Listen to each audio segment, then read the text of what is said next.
ఈరోజు బహుజన్ సమాజ్ పార్టీ ఆధ్వర్యంలో మహబూబ్ నగర్ జిల్లా కేంద్రంలో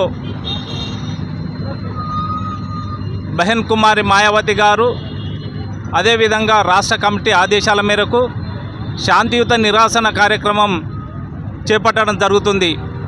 ఎందుకంటే ఏదైతే అమిత్ షా గారు హోంశాఖ మంత్రి ఏదైతే పార్లమెంట్లో మాట్లాడినటువంటి బాబాసాహెబ్ అంబేద్కర్ గురించి మాట్లాడినందుకు నిరసనగా ఈ కార్యక్రమం ఈరోజు భారతదేశంలో 95 కులాలకు హక్కులు కల్పించినటువంటి అంబేద్కర్ అవమానపరిస్తే మా హృదయాలు కలించిపోయినాయి. అందుకే ఈరోజు ధర్నాకు దిగినాము, రోడ్డు మీదకి వచ్చినాము. నీవు వెంబడే రాజీనామా చేయాలి. దాని ద్వారా ఏదైతే బీజేపీ ప్రభుత్వం ఉందో దాన్ని సస్పెండ్ చేయాలి. లేకపోతే మేము ఏదైతే మాకు ఇచ్చినటువంటి ఆదేశాలు జిల్లా హెడ్ క్వార్టర్లో చేయమని చెప్పడం జరిగింది. ఒకవేళ మీరు రాజీనామా చేయకపోతే అసెంబ్లీ స్థాయిలో, మండల స్థాయిలో, గ్రామ స్థాయిలో కార్యక్రమాలు చేసి ఏదైతే బీజేపీ ప్రభుత్వాన్ని ఎండగడతాం, ఏదైతే అమిత్ షా గారు గద్దె దిగేంత వరకు ఈ కార్యక్రమాలు చేపడతామని తెలియజేస్తున్నాం. అదేవిధంగా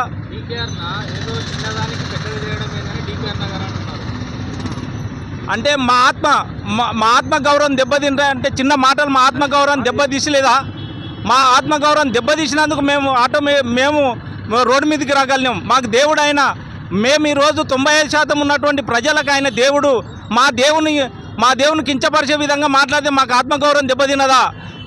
నీవు గౌరవం లేనటువంటి వ్యక్తులు మీరు అన్ని పార్టీల్లో తిరుగుతారు, మీకు గౌరవాలు లేవు కాబట్టి మీరు ఆ విధంగా మాట్లాడతారు. మా ఆత్మగౌరవం దెబ్బతిన్నది కాబట్టి మేము క్షమాపణ చెప్పేంత వరకు మేము వదిలిపెట్టే ప్రసక్తే లేదు. తప్పకుండా మేము అతని మీద, అమిత్ షా మీద అట్రాసిటీ కేసు చేయాలి, ఏదైతే హోంశాఖ మంత్రి నుంచి సస్పెండ్ చేయాలి అని మా డిమాండ్స్.